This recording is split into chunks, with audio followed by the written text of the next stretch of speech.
Welcome to Fan for Racing Radio. We are today previewing the NASCAR Xfinity Series at Phoenix. So I'm super excited about that race coming up. And I am Sharon, Fan for Racing, and joining me is Jay Huseman. Welcome to the show, Jay. Thank you, Sharon. I guess it got a little bit cold even here in the South for these for the NASCAR drivers. They're heading west where it's a little bit warmer, hopefully. Yes.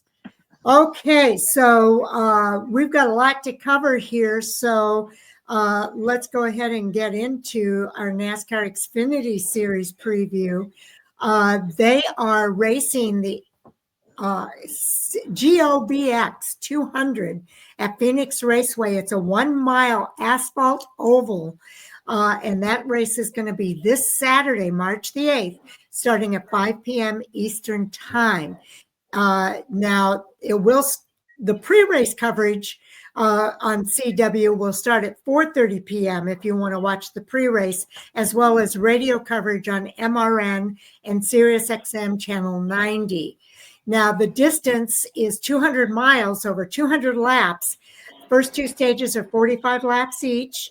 So first stage ends on lap 45, second stage on lap 90. The last stage is going to be 110 laps, ending on lap 200. So, Jay, we've got a lot of great things here for the some insights, if you will, of the Xfinity Series. Well, and it starts with history. There is history here at Phoenix Raceway. I know we're going to talk about it championship weekend down the road, but this weekend is the 48th running of a NASCAR Xfinity Series race at Phoenix Raceway, and that ranges all the way from 1999 to 2025 now. Oh, that's awesome. Now, Kyle Busch leads the Xfinity Series in polls at Phoenix with 10. 4 active Xfinity Phoenix polls winners are active this weekend as well, including Justin Allgaier, Eric Almirola. We've got William Sawalich and Sammy Smith. So you've got 2 veterans and 2 new drivers that have those polls. So that's kind of cool. And here's what I like to see when you talk about streaks. There's been 8 different drivers to win in the last 8 Phoenix races. Sammy Smith is the only winner in the last 8 races entered into this weekend's race. Okay, now 3 former Xfinity Series winners are active this weekend. That includes Justin Allgaier in 17 and 19. We've got Brandon Jones in 2020, and then also Sammy Smith in 2023. Now, Phoenix isn't exactly the place for newcomers, though. 3 drivers, only 3, have posted their first career Xfinity Series win at Phoenix. That's Sam Hornish in 2011, Daniel Hemrick did it in 2021, and then Sammy Smith in 2023. Good thing, though, is 2 of them have been in the last 5 years. Okay. Now, since 2020, the last 5 years, more drivers are 25 years or younger have won at Phoenix. That's more than any other track in 9 of 10 races. So that's kind of an interesting stat. I think there could be some tie-in there as we talk about the ARCA Menard series. These other series run this track. So that might be a key element to that this weekend. Yes, I agree. Now, 11 of the last 12 races at Phoenix are won from a top 8 starting position. That's common no matter what the track. Start up front, run up front, finish up front. Yes, indeed. Now, the NASCAR Xfinity Series race at Phoenix has been won from the pole or the first starting position 11 times. Most recently, though, in 2022, and that was Ty Gibbs winning that race. The next stat here makes it sound like a super speedway, but each of the last 3 Xfinity races at Phoenix ended in overtime. So that's a high probability this weekend. Yeah, I would expect that. Now, the Phoenix race winner finished no worse than 4th in either stage in each of the last 9 races there. So that's interesting as well. They got to be up front if you want to do that. And that's the key, because the driver leading the most laps has won the last 6 Phoenix races. a Xfinity Series track record, 21 lead changes at Phoenix last November. Wow. The 8 leaders tied the track record as well with that. So, wow. Well, I was going to say this next one was kind of a wow factor too, but the more I think about it, maybe not. It says only one of the last 10 Phoenix races has been won by a Chevrolet driver, and that was Noah Gragson in the spring race of 2022. But I think about the Cup Series, Penske's had a handle on it, so it doesn't surprise me as much as I thought it did. Oh, okay. Austin Hill, we've heard that name before in the NASCAR Xfinity Series. He leads the point standings by 13 points over his Richard Childress teammate. The sophomore driver, Jesse Love, is in second after Coda. And there's 2 drivers that have some top 10 streaks at Phoenix, Austin Hill, who's in a Chevy, and then Sheldon Creed in a Ford. They each have 5 top 10s here at Phoenix. Okay, now, although through 3 races, Tanner Gray holds a scant 1-point edge in the NASCAR Xfinity Series Sunoco Rookie of the Year standings over Christian Eckes, who sits in second. Yeah, but Connor Zilich has a win, so that kind of puts him at the top. I know it's just on points, but he's above them. That's a good point. Richard Childress Racing's talking about Chevrolet trying to get another win. Their next win will be their 100th in NASCAR Xfinity Series history. Only 2 other teams have won at least 100 Xfinity Series races. Joe Gibbs Racing at a dominant 215, and then Roush Fenway Keselowski Racing at a very solid 138. We've been watching this. Austin Hill won the first 2 races of the season, putting them at 99 wins. And so we're kind of watching this over the last couple of races to see if they can pull off a win and get that 100th. Okay, now Richard Childress drivers have led 257 of the 354 laps raced in 2025. That's 73%. So they've got a good chance of being up front anyway, and hopefully that will end up with a win this weekend. Well, we talked about the lack of Chevrolet. Fill in the data there as to why, and that's Joe Gibbs Racing. They have won 7 of the last 13 Xfinity races at Phoenix Raceway, ranging from 2018 to 2024. All right, let's continue to talk about Joe Gibbs Racing. They lead the NASCAR Xfinity Series in consecutive wins at Phoenix in 4 straight from 2012 to 2014. Now, unfortunately, we had some streaks broken last weekend. We got no drivers that have finished in the top 10 in all 3 races here in 2025, no more. Harrison Burton, Taylor Gray, Jesse Love, Austin Hill, Sam Mayer, and William Sawalich finished top 10 in 2 of the 3. Austin Hill and Sam Mayer finished top 5 in 2 of those 3. And when we look at the point standings, that's where you'll find them, is in the top 2. Yes, and this guy could really show up again this weekend. Connor Zilich became the 11th different driver to win 2 races in their first 7 starts with his victory last weekend at Circuit of the Americas. And that was fantastic to watch him win that. It didn't come easy for him at Circuit of the Americas. And he's the 7th different driver to get his first 2 Xfinity Series wins on road courses. So watch for Connor Zilich. I know this is a short track, but I think he might show up this weekend. You know, you mentioned that when we talk about road courses, comparing to how drivers good on road courses compare on short tracks, which Phoenix is kind of considered the high-speed short track is what they call it. So you're right. I think that Connor Zilich, this will be right in his wheelhouse or close to it this weekend. Yes, indeed. Now, speaking of streaks, Justin Allgaier going to be making his 475th NASCAR Xfinity Series start this weekend at Phoenix. And that puts him 6th on the all-time starts list for the Xfinity Series. We know he's been a very solid driver in the Xfinity Series. Fortunately, just got his first championship last year, but has been checked off the list now. Yes, it has been. Okay. You want to do top 10 for points? All right. Oh, okay. When we look at, we talked about the point standings. Again, the wins obviously make a difference, but just as they run in points, overall points right now, mentioned Austin Hill is at the top. Jesse Love in second, minus 13. Those two both have a win to back up their standings. But Sheldon Creed currently in third at minus 14.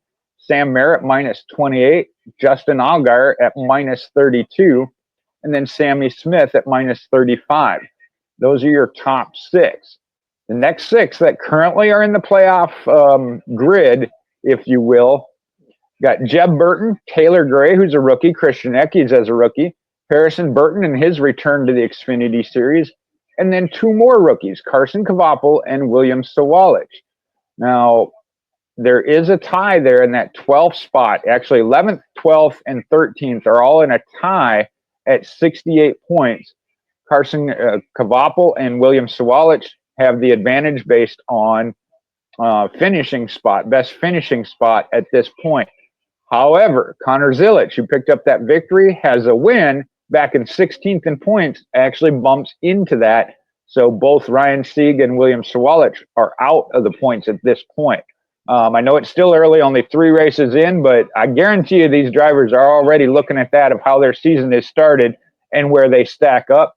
And I think this weekend is where they say the rubber meets the road. I use that for a couple of reasons. The tires combination this weekend at Phoenix, I know for the Cup Series is going to be a little different.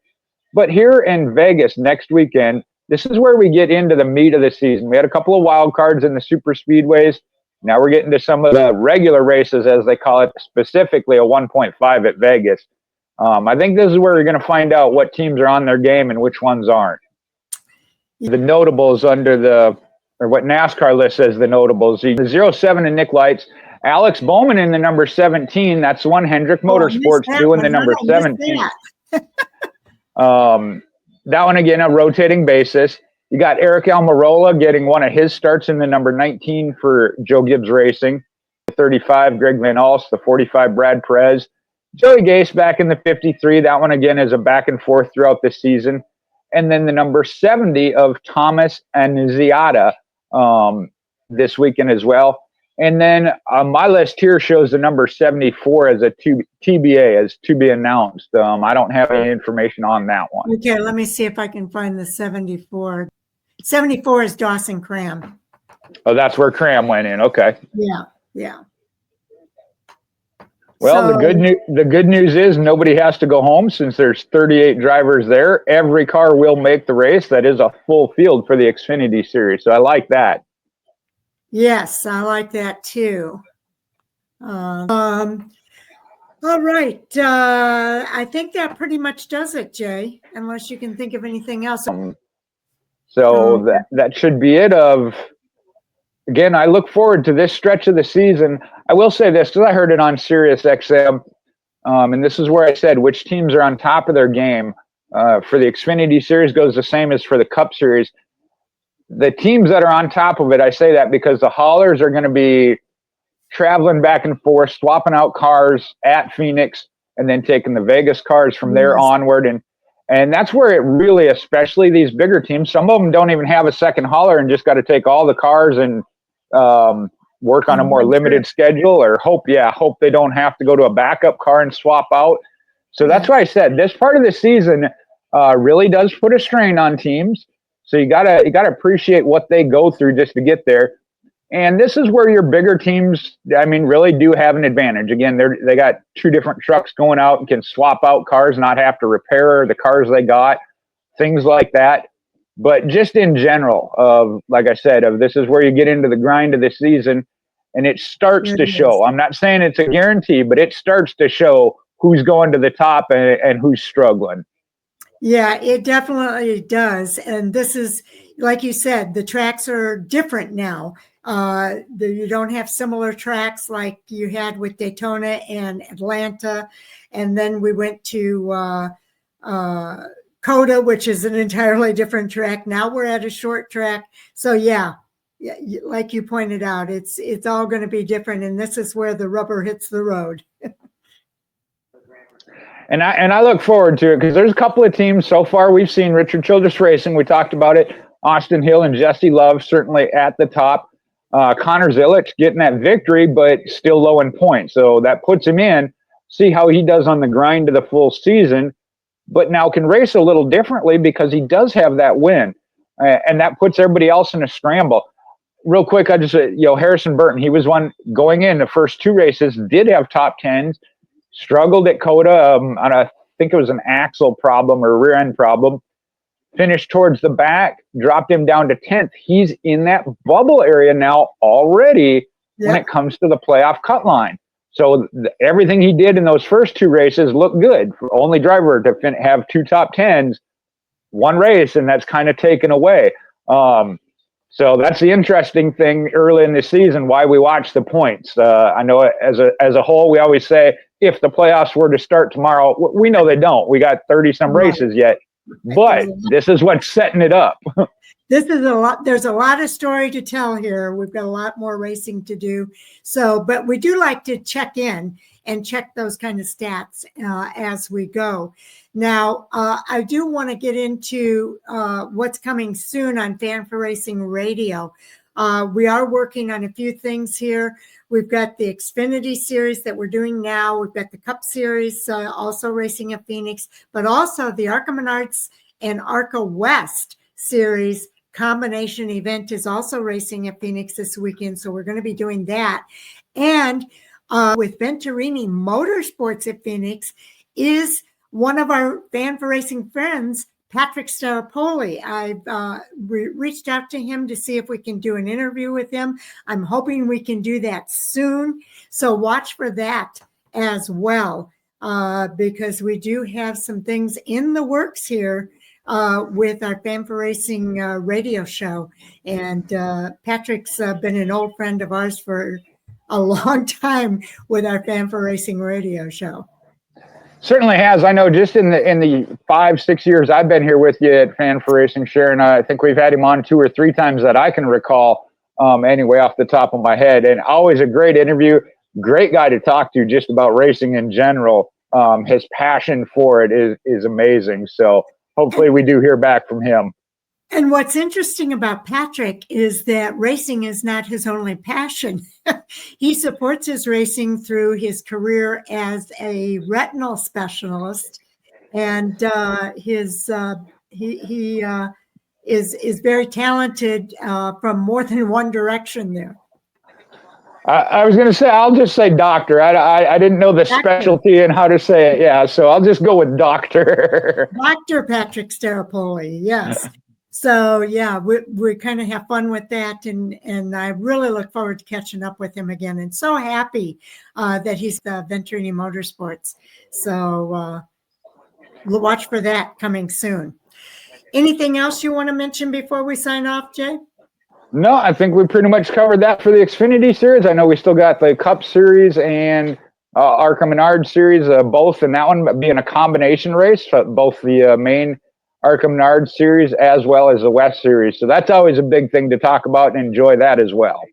Okay. Well, before we go, we want to make sure we say thank you to everyone for tuning in. We do appreciate it. We are trying to grow the channel. So if you can encourage people to like and subscribe to our channel, you like the episode and subscribe to the channel, that really helps us out as we continue to grow. We really appreciate everybody for watching and tuning in, and we look forward to our next preview that's coming up here soon. So with that, I think we're ready to end our episode, Jay. All right. Take care, everybody.